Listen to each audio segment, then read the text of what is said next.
Tata. Eh! Oh. Nandito ka. Sir Gov, andito po pala kayo. Akala ko kanina pa po ako mag-isa dito eh. Kanina pa po ba kayo nandyan? Oh. Kalahati na nga itong iniinom ko eh. Punta lang ako ng pantry para kumuha ng yelo. Hey, it's Sunday. Nagtatrabaho ka pa dito. Father's Day pa. Dapat nagsaselebrate kayo ng family mo. Madami po kasi akong di pa natatapos sa trabaho eh. Tapos kailangan daw po ito bukas. Wala din naman po akong gagawin sa bahay, kaya dito na lang po ako. At kailangan daw po ito ni Ma'am Venice agad eh. At sa totoo lang po, hindi kasi kami nagsiselebrate ng Father's Day. Bakit naman hindi? Hindi naman po kasi kami okay ng tatay ko. Simula bata pa lang po ko, iniwan niya na po kami ng nanay ko eh. Kayo nga po pala, bakit nandito po kayo? Father's Day po.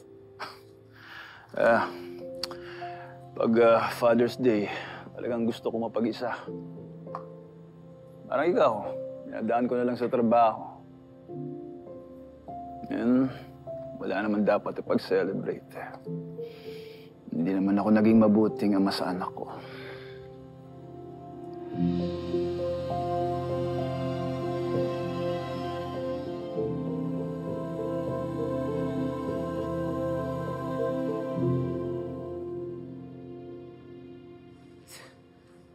Bakit mo kami dinala dito? Ano tong lugar na to? Saka, sigurado ka bang safe dito? Ay, ma'am, wala akong pumupunta dito. This floor is under renovation, kaya safe na safe tayo dito. Besides, linggo po ngayon, ma'am. Walang tao dito sa Palma office. Eh di ano na? Oh, kailan ka magde-deposit ng pera? Hindi ba dapat meron akong 30% dun sa makukulimbat mong pera sa supplies ng mga Palma? Well, it's been 2 months. 2 months since the last deposit. Ma'am, hindi naman po ako Do not touch me. I'm sorry. Ma'am, hindi naman po ako nakakalimot. Nag-iingat lamang po ako kasi alam na ninyo, medyo mahigpit po ngayon ng finance at saka ang accounting. Natatakot lang ako, syempre. Baka mahuli tayo. Di ba? Sayang naman yung mga paparating na kaperahan.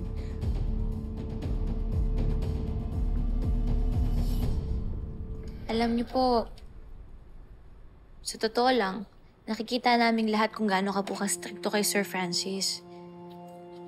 Pero hindi naman po ibig sabihin nun, masama kayong magulang. Nakikita ko din naman po yung malasakit ninyo kay Julius. At yung pagtato niyo po sa kanila, hindi po naiiba kahit hindi niyo sila totoong anak. At sorry po, Sir Gov. Nakwento po kasi sa akin ni Sir Francis nung nagpapanggap po ko bilang si Ma'am Venice kasi po kailangan daw yun sa pagpapanggap ko eh. Pasensya na po. It's okay. Pero hindi si Julius at Francis ang tinutukoy ko, ha? We had lunch earlier. Ibang anak yung sinasabi ko. Ang sinasabi ko yung totoong anak ko. Oh? May anak ako sa pagkabinata. Babae. Siguro, kasing edad mo na siya ngayon. Talaga po, may anak kayong babae?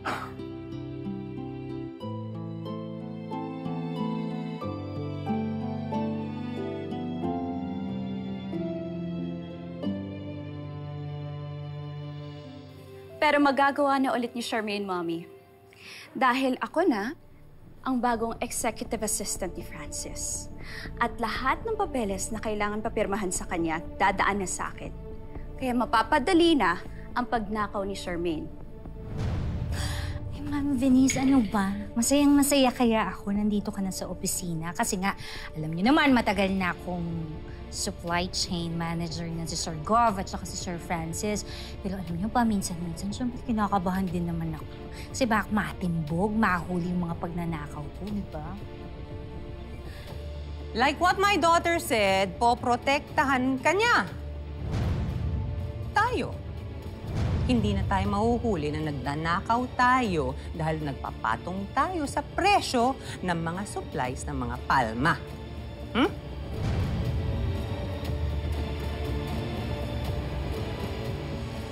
Nung makilala ko yung nanay ng anak ko, binata pa ako. Hindi ko pa kilala si Margaret. Masyadong masilimot yung nangyari kaya nagkahiwalay kami. Huling balita ako, patay na yung nanay ng anak ko. Hanggang ngayon, nahanap ko pa yung anak ko. Sana makita ko agad para makabawi man lang ako sa kanya.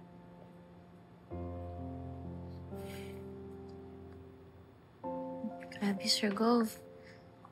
Ganyan po pala yung kwento ninyo. Hey, Tata. Sikreto lang natin yun, ha? Hindi ko alam ba't ko ba nasasabi sa'yo ito. Baka sobrang dami ko nang nainom kasi.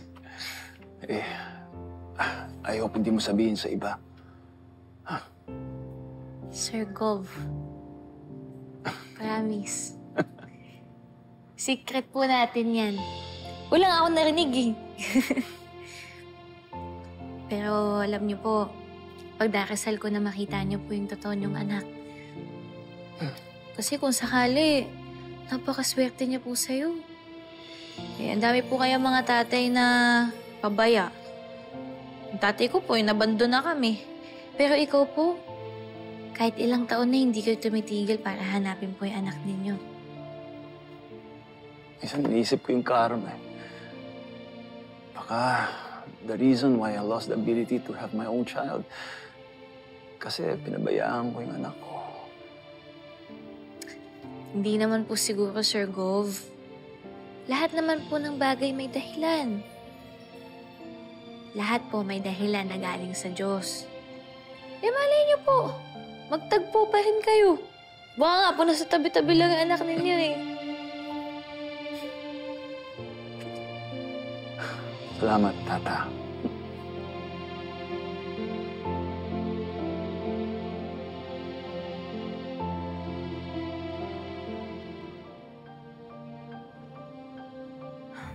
Well, I guess isa na lang ang problema natin ngayon. I heard nakapasok na rin sa kumpanya ni na Francis si Tata. Naipasok na rin pala niya. And I heard masigasig daw si Tata. Well, sa isang katulad niya na boba at wala namang pinag-aralan, pagbutihin na lang niya maging isang utusan doon sa opisina. But, she won't last long. Kasi kahit anong sip-sip at sipag niya, gagawin kong lahat para mapalayas yung tatang yon sa kumpanya ng mga palma.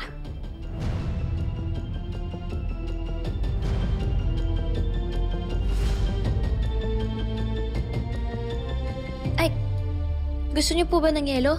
Kunan ko na po kayo tapos dalhin ko na lang po sa office ninyo. Sige, salamat, Gid. Sige, kunan ko na po kayo ha. Tata, Po? kung makita ko yung anak ko, I can only hope na katulad mo siya. Mabait, masipag.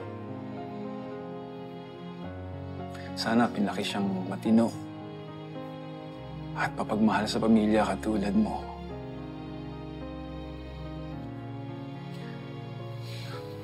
Ang swerte ng tatay mo sa'yo. Hindi ko maintindihan kung bakit niya kayo pinabayaan. Salamat po. Kunan ko na po kayo.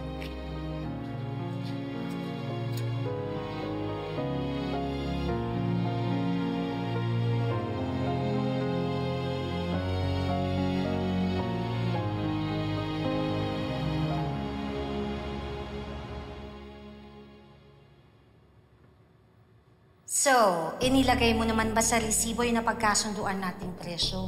Ha? Yung mga idini-deliver mo sa komisary ng kumpanya, lahat ng gulay, supplies, ganyan. Ginawa mo? Yes po, ma'am. Nalagyan ko po. Abay, nakita ko nga. Oo. Ano ka ba? Baguhan ka?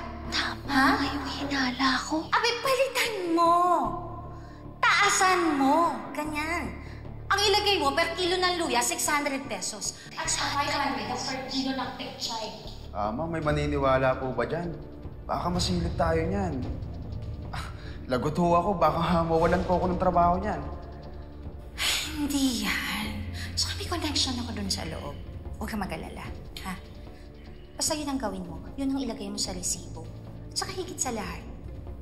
Sa dinami-dami ng pera ng mga palma, sa tingin mo malalaman nila na kumukupit tayo ng kita sa kanila. No. Gawin mo. Sige. Ha?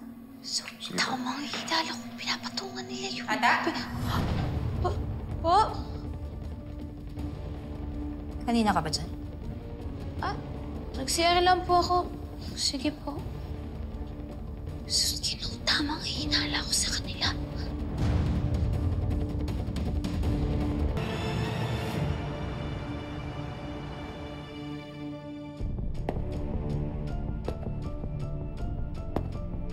You'll be facing charges of fraud, embezzlement, and forgery, Charmaine.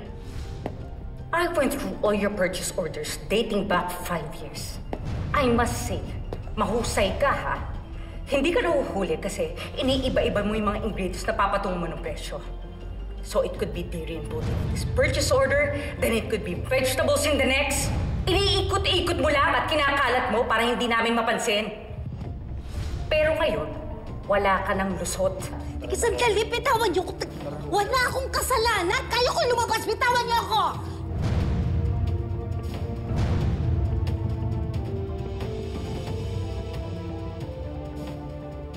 Venice?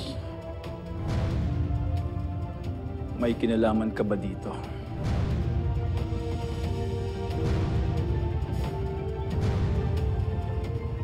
Ikaw ang nag-approve ng iba dito on behalf of Francis. I'm asking you, are you an accomplice to this crime? No, Sir Gov. Wala akong kinalaman sa kalokohan ng babaeng yan. Inaprobahan ko and I signed those papers because nagtiwala kami ni Francis. Nagtiwala kami sa babaeng noon, but how would I have known? Nung babaeng yon, di ba kanina pinagtatanggol mo? You were even willing to take a bullet for her. Di ba malapit kayo sa isa't isa? No! Magkakilala lang kami. Aba, malay ko ba nakikipag-close lang siya sa akin para makalusot siya sa mga ginagawa niya? Pero maniwala ka sa akin, love, wala akong kinalaman sa ginagawa niya. I'm innocent. Kaya bago-bago ko pa nandito sa kumpanya. Sir Goff, I'm one to blame din here. I should have checked more meticulously. Pero kasi nagtiwala na ako kay Charmaine, considering that she's been here for a long time.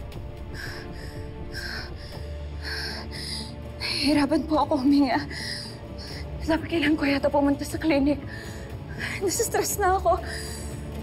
Mama, Sir Goff. Tara.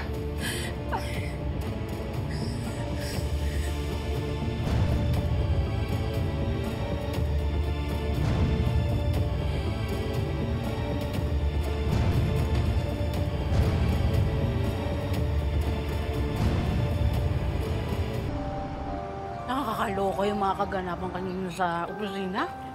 Kaya napaturon ako eh. Pero at least, nalaman na natin na si Ma'am Charmaine pala yung nagnanakaw sa kumpanya.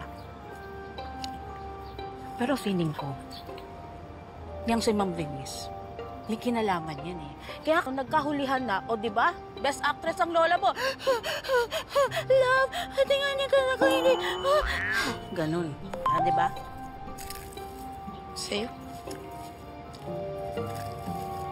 Okay, mas masarap kahit manipis. Uy!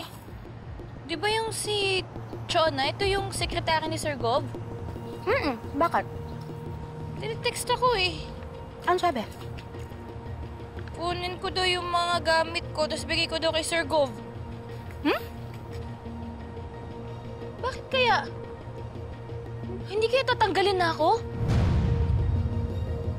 Bakit ka tatanggalin? Eh, ikaw ngayon nakadiscover ng anomalya doon sa kumpanya. Eh kasi di ba nasira yung Xerox machine? Tapos sinisisi ako ni Ma'am Venice. Eh ang mahal nun, di ba? Ala, bilisan ko na daw. O, alin na, ubusin na natin to. Bumalik na tayo. Tara. Nakapagpalit na ako for investors meeting. Matagal pa ba si Tata? Sir, Ma'am.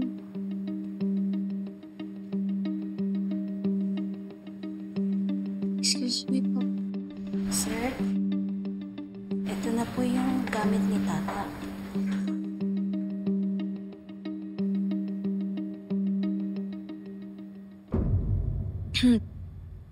Sir,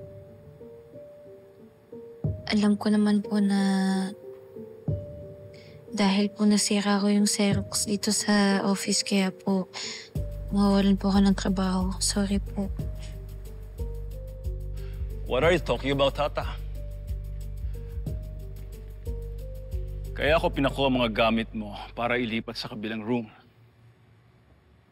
I'm promoting you to be my executive assistant. Talaga po? Oh, thank you po, sir. Clearly, you have an eye for detail. And more importantly, you have integrity. With what you did, you showed that you care about this company. And we both know kung bakit lagi ka pinag-iinitan ni Venice. Dahil nagsiselos siya kay Francis, di ba? With your promotion, mapoprotektahan kita. Congrats, Ma'am Tata. Tata lang. Mr. Miento will show you your new office. Oo naman. Tara, Ma'am Tata. Congrats. Tata lang. Thank you po, sir. Thank you po, ma'am. Tara na. Kunin ko po ulit, sir. Tara na. Excuse me po. Thank you po.